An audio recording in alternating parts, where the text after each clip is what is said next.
Shabbat Shalom.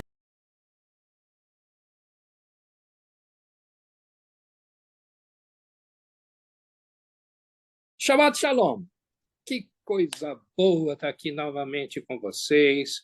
É sempre bom poder compartilhar o que Deus, o eterno Deus fala com a gente, coloca no nosso coração. E é tanta coisa boa que Ele coloca no nosso coração que a gente quer compartilhar com você, com a sua família. É tão bom ter você aí do outro lado, o YouTube espectador, sabendo que o Senhor, que você, que a família, que todo mundo está disposto a ouvir um pouquinho mais e aprender um pouquinho mais da palavra do nosso eterno Deus. Eu sou o Alexandre Sabotnia, que estamos hoje aqui com a Adriana Lanhar de Alencar. Senhor, abençoa esse nosso encontro hoje e Shabbat Shalom, Adriana. Shabbat Shalom, Alex. Shabbat Shalom a você que nos assiste. Muito bom estar aqui com vocês. Obrigada aí pela audiência. Isso mesmo. E nós estamos aqui, essa paraxá de hoje, ela chama-se Terumá. Terumá significa oferta. E ela está em Êxodo, no Shemot, de 25:1 a 27:19, 1 Reis 5:26 a 6:13, é a Haftará, a Brit Hadashá, Mateus 5:33 a 37, e Tefilim, os Salmos 26. Toda a paraxá acaba tendo coisas muito interessantes. Essa tem muitos detalhes de construção de um lugar onde Deus poderia ser encontrado, que a gente chama de templo, né? Templo é o lugar onde você vai lá para encontrar o Senhor. Que coisa, né? Para encontrar o nosso Deus. E essa porção da Torá, ela fala dos preparativos para isso, né?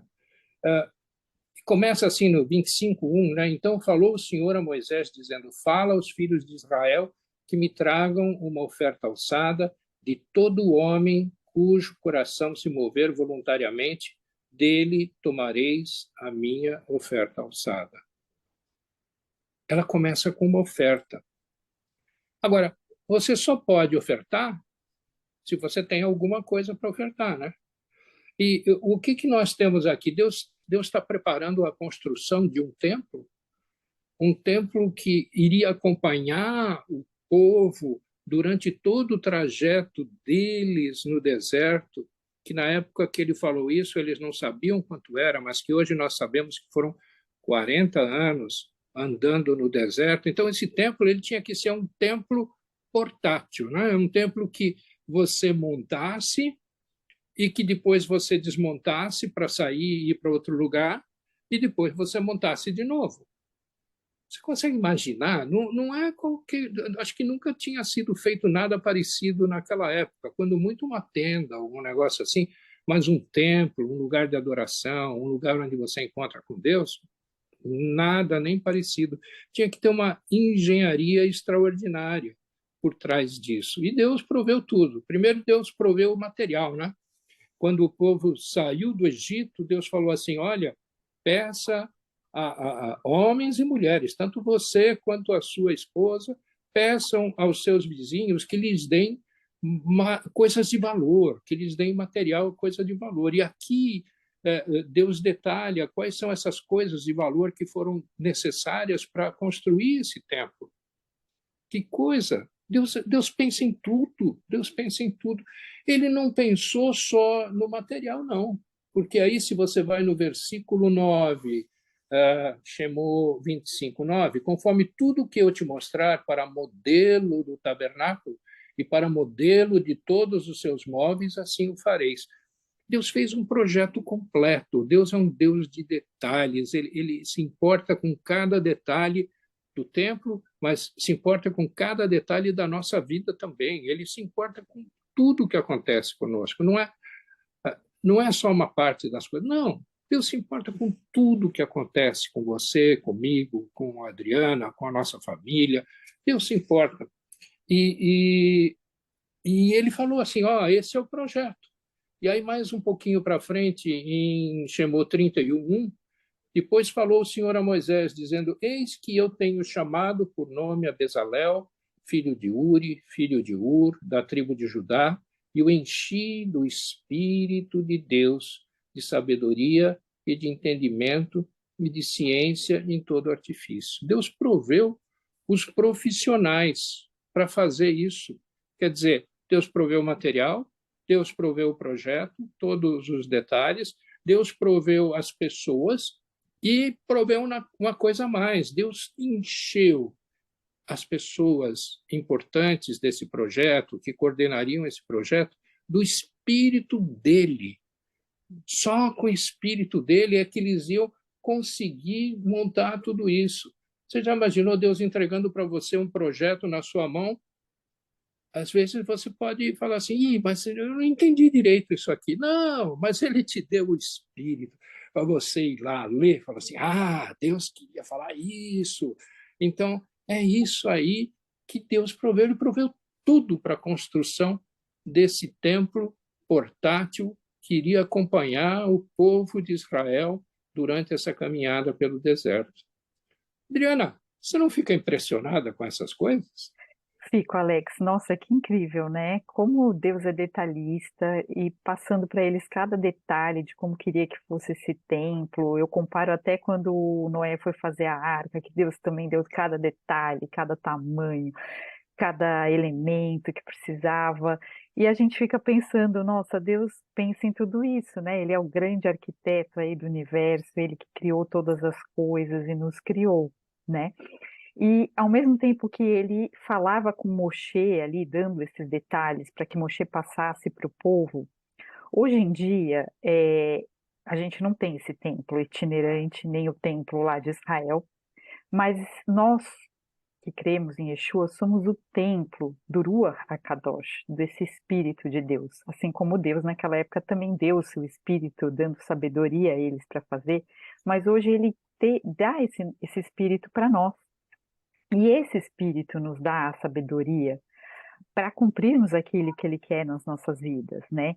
E assim como ele deu um modelo para Moshe de como seria, né, mostrando cada detalhe, hoje em dia o nosso modelo é Yeshua, né? O nosso objetivo é nos parecer cada vez mais com Yeshua, e fazer aquilo que ele pede de nós, né, Alex?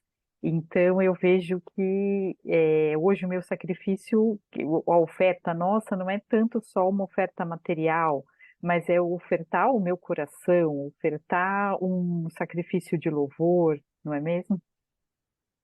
Adriana, você falou em ofertar o coração. Veja só, esse povo ele entrou na Terra Prometida, entrou em Canaã depois de 40 anos vagando lá. Passou-se muito tempo, passaram-se 400 anos, até que Deus colocou no coração do rei Davi, mas efetivamente de Salomão, que ele deveria construir um templo, um lugar fixo, um lugar que realmente ele pudesse ser encontrado, porque Deus quer encontrar com a gente, ele quer ter um ponto de encontro com a gente. E aí ele colocou isso no coração de Salomão, né? Em 1 Reis 5, deu, pois, o Senhor a Salomão sabedoria, como lhe tinha dito, e houve paz entre Irão e Salomão, e ambos fizeram aliança. Eles fizeram aliança, Irão era o rei de Tiro, né?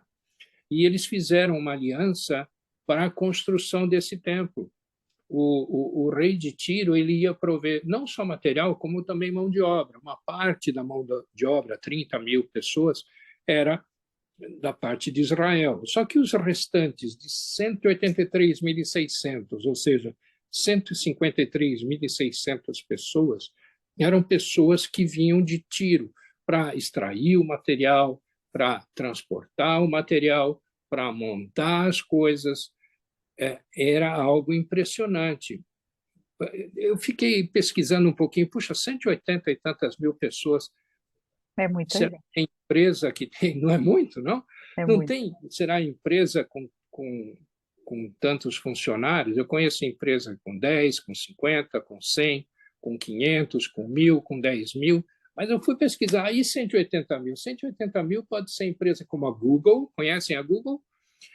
A Canon, a Ford, são empresas realmente de nome importantes e tem 180 mil, ou em torno de 180 mil funcionários espalhados pelo mundo, né?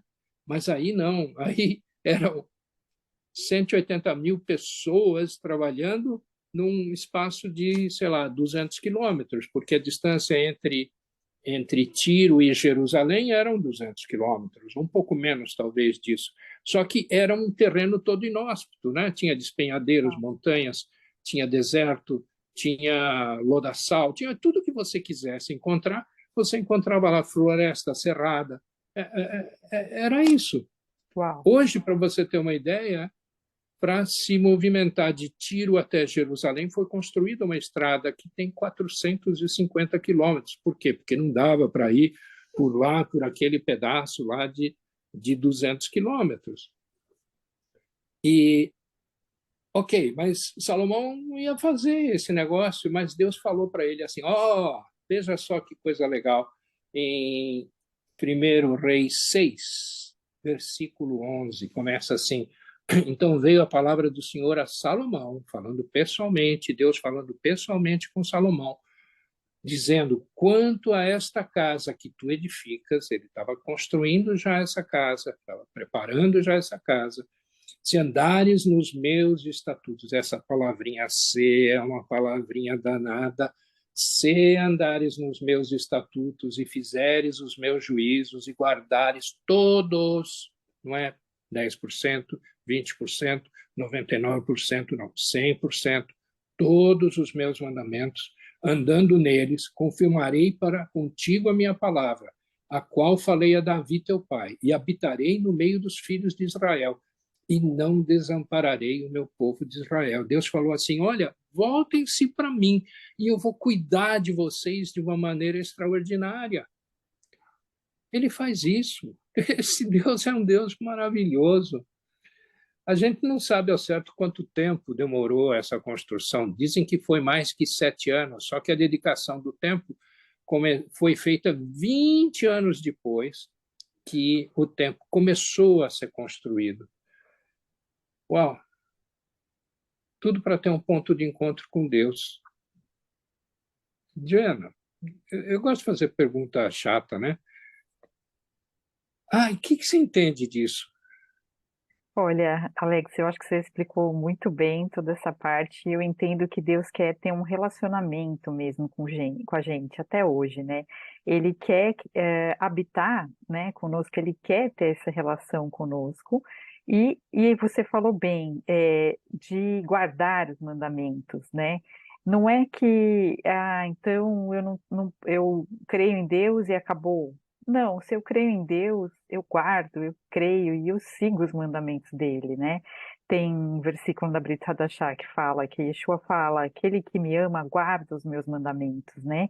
E os mandamentos mais importantes é amar a Deus sobre todas as coisas e amar ao próximo como a ti mesmo, né? Eu acho que se a gente guarda esses dois, o restante, Deus ajuda a gente a cumprir, né? Se eu amo meu próximo, eu não vou roubá-lo. Se eu amo a Deus sobre todas as coisas, em primeiro lugar, eu não vou idolatrar outros deuses, essas coisas, né? Então, assim, não guardar os mandamentos me afasta dele. Então, o que que ele me pede? Que eu ande no caminho dele, no caminho de justiça. Tanto é que na Brit Hadashah também tem uma parte bem importante que Yeshua fala para a gente não jurar por Deus, e que a nossa palavra seja sim, sim, não, não. Ou seja, para a gente andar em retidão, andar em justiça, seguir os mandamentos dele, né? E eu me lembrei de um versículo que está em Miqueias, capítulo 6, versículo 8, que diz: Ele te declarou, homem, o que é bom. E o que é que o Senhor pede de ti, senão que pratiques a justiça, ames a benignidade e andes humildemente com o teu Deus? Na verdade, né, Alex, eu acho que Deus não pede muito de nós, mas assim, também não é tão simples tudo isso. Mas a primeira coisa é eu ter um coração aberto para Deus, e aí ele vai se relacionar comigo, e vai me ajudar a guardar esses mandamentos, não é mesmo? O que você tem a me dizer sobre isso? É, é tão fácil, né? Yeshua reduziu para 2 mandamentos: amar a Deus acima de tudo e amar ao próximo como a si mesmo, ou seja, não faça para o outro o que você não quer que o outro faça para você. Tão simples, né? E tão difícil, né? É tão simples e tão difícil. Se a gente for dar uma olhada no histórico dos templos, né? Quer dizer, tem esse templo portátil que deve ter sido começado a ser construído por volta de 1450 antes da era cristã. Aí eles entraram na Terra Prometida e aí apareceu Saul como rei, Davi como rei, tinha os juízes antes no processo, e aí entrou Salomão, e Salomão começou a construir esse templo físico, firme, fixo, lugar certo em Jerusalém, por volta de 1000 antes de Cristo. Só que esse templo ele foi destruído com a invasão de Nabucodonosor em 586 antes de Cristo. Acabou o templo. Mas aí o pessoal falou assim, não, precisamos construir outro templo. E foi construído um outro templo, ainda no século VI antes da era cristã. Só que esse templo também foi destruído. Ele foi destruído pelo Império Romano no ano 70 depois de Cristo. E depois disso não foi mais reconstruído nenhum templo. Pior do que a destruição do templo é a destruição de todos os registros de toda a linhagem do povo de Israel. E se a gente for lá bem no início, né, bem no início no próprio Gênesis, né, a gente tem que é através de Judá, de um dos filhos de Jacó, é que virá aquele prometido de Deus, o Messias. Bom, mas não tem mais registro, então eu não sei mais quem é descendente de Judá. E aí? Como é que faz? Será que não tem mais jeito? A gente nunca vai saber quem é o Messias? Se for isso, é. Só que tem um outro negócio. Talvez o Messias tivesse já aparecido. E o Brit Hadashah, ele prova, por A mais B, mostra tantas evidências, muito mais evidências do que você possa imaginar, evidências que, se somadas, quebram todas as estatísticas que você quiser, 1 em 1 bilhão de possibilidades de que isso acontecesse com uma única pessoa. E isso aconteceu com uma pessoa que é Yeshua. Yeshua é o Mashiach. Ele é o Mashiach. Está mais do que comprovado no Brit Hadashah. E, bom, então a gente já sabe quem é o Mashiach. Mas e esse negócio do templo? Como é que fica, né? Porque não tem mais tempo. Aí tem uma passagem linda aí, em 1 Coríntios 6, o, o apóstolo Shaul, Rabi Shaul, ele fala para o povo de Corinto. Corinto era um lugar que era pagão e que ouviu a palavra e que voltou o seu coração para Deus, voltou o seu coração para Yeshua. E ele fala assim, ou não sabeis, no versículo 19, 1 Coríntios 6, 19, ou não sabeis que o nosso corpo é o templo do Espírito Santo, que habita em vós, proveniente de Deus, e que não sois de vós mesmos. Bom, lembra do Espírito que foi colocado nas pessoas que iam construir o templo, ou seja, são as pessoas que teriam a inteligência, a sabedoria para fazer essas coisas. Esse mesmo Espírito, esse não é outro, é esse mesmo Espírito que está colocado no coração de todas as pessoas, e todas significa todas as pessoas que acreditam, que sabem, que entenderam que Yeshua é o prometido, ungido do eterno Deus. Ele é o Mashiach. Não, se você entendeu isso, você tem o Espírito de Deus. E você passa a ser o templo do Espírito de Deus. Como a Adriana falou assim, em vez de você levar coisas para ofertas de queimar animais, de levar doações, não, você é a oferta. O que você fizer, você está oferecendo a Deus. Por isso que a gente tem que oferecer o melhor da gente. Temos que oferecer o melhor da gente para o nosso eterno Deus. E para encerrar, talvez, para não ficar muito longo, eu fui lá no Salmo 26. Salmo 26 é interessante, que ele fala para o povo daquela época, né? Do ano 700, mais ou menos, ou talvez antes, para o ano 1000 antes da era cristã, ele fala de uma série de coisas que você não deve fazer, né? Ou seja, tem a ver com a lei. Mas ele também fala uma coisa que eu acho que é a nossa oferenda.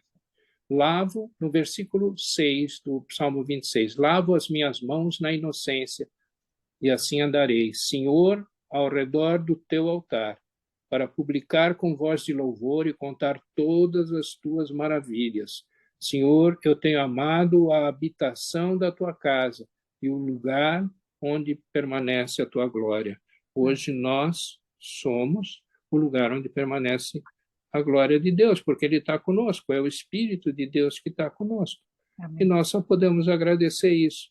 E podemos pedir também, falando assim, Deus Pai eterno, soberano Deus, muito obrigado por tua presença na nossa vida, obrigado por Yeshua que permitiu que o Espírito do Senhor habitasse dentro de nós e que nos dirige, que nos protege e que nos dá sabedoria e o entendimento para que a gente possa viver e sobreviver a esse mundo que está tão maluquinho, né? Está bem maluquinho, você não acha, Adriana?